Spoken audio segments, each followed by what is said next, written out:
Kim and I'm from Pakistan. My name is Lieke Scheven. I'm from the Netherlands. My name is Alexis Smith and I'm from the US, United States. My name is Dr. Heba Hagras. I am from Egypt. I'm Zishan. I'm from California, United States.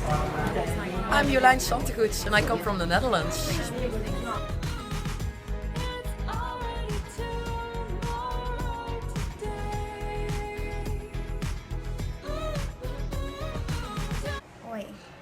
That's I think something which has come up a lot in a lot of the sessions is that there really a lot of times there's not one main real barrier. I think a lot of it is definitely it's like multi-sectional. There's so many different things going on, but I think maybe at some of the core of it is just kind of maybe the value placed on womanhood and like being a woman and what that means. I feel like when we talk about the diversity and inclusion, people's attitude and the way they deal with the disabilities is the biggest barrier.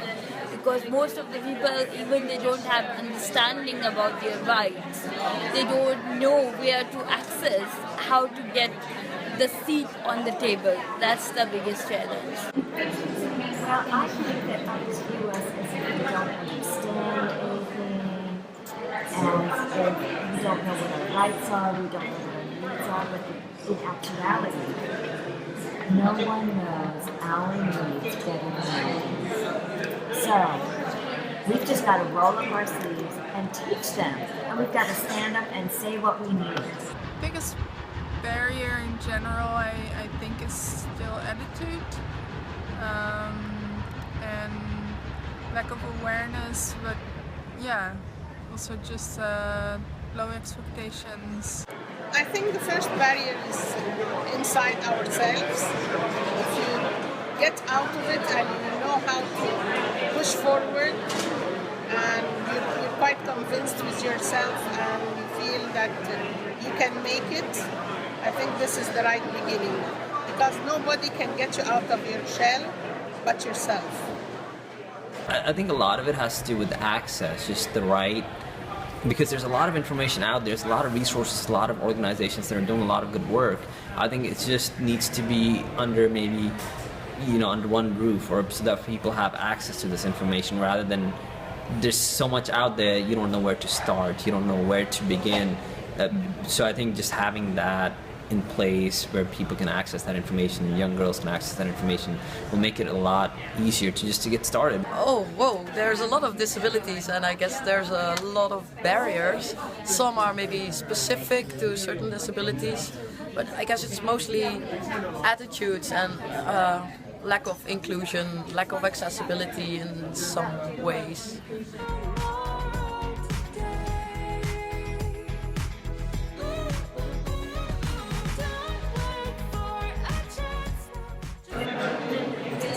I would love to see more inclusion of diverse women with disabilities, young women with disabilities being represented in many different ways, high level, at national level, at grassroots level, and I would like to see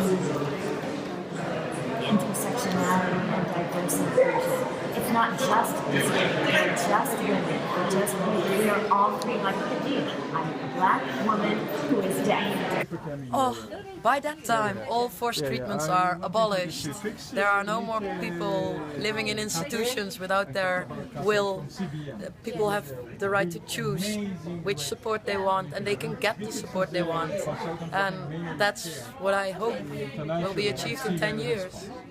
More women's voices, I think, within like the CRPD as a committee, and seeing more of that I'm going to dream big here, that like we, there, I think we have like 20, 30 goals, and it's now 2016, that, we reach the goals that we set for ourselves to make in 20 years, that we make them in 10, and so that when we come back, we surpass it, because even once we reach those goals, we're still not where we want to be. What I expect in 10 years, I expect that women with disabilities, we find a lot of women with disabilities coming into this event with very good positions, holding leadership positions, coming with a lot of confidence and a lot of thoughts about what they will do the next 10 years. And I think that there will be great women next time we come.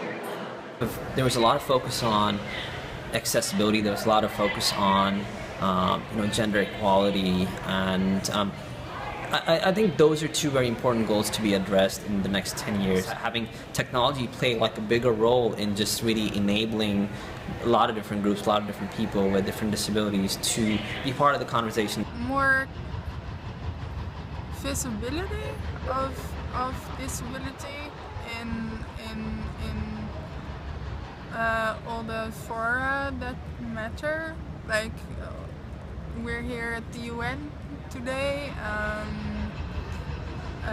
Even within the UN system, there's a lot that needs to change in terms of disability inclusion. I hope in 10 years you'll just see more women with disabilities in influential positions. I think having more presence of youth with disabilities, they need to sit in the whole plan, and also on the country level, we need their representation, the political will on the country level, and also on the regional level collaboration, sharing good examples where people with disabilities or youth with disabilities have engaged to create a change. As a change agent, they need to be more visible, more strong, and loud in voice.